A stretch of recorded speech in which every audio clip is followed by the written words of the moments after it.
रानी के सपना दिखा के बोला बोला के चलनी हो राजा जी माई के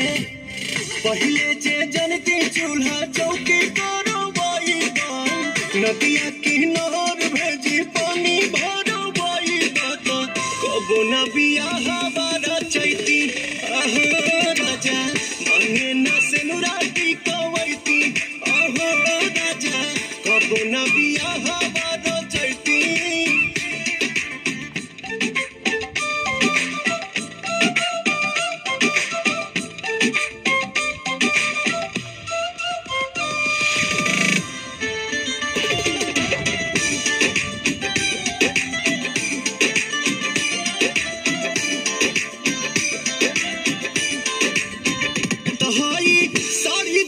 पापा जी के गाड़ी दिहल पापा जी के जौना पर घूमी तू ऐस करेला कबहू खर्च नहीं कैस करेला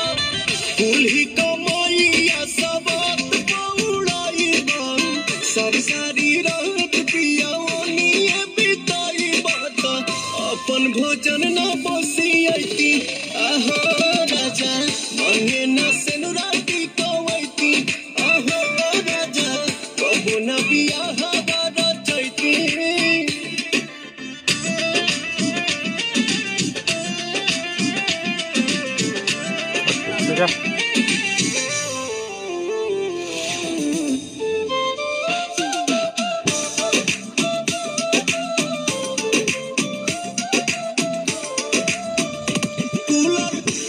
पंखा टीवी संग पहला सुनर बीबी तब कहे न किया कदर करला हर घड़ी हमसे कदर करला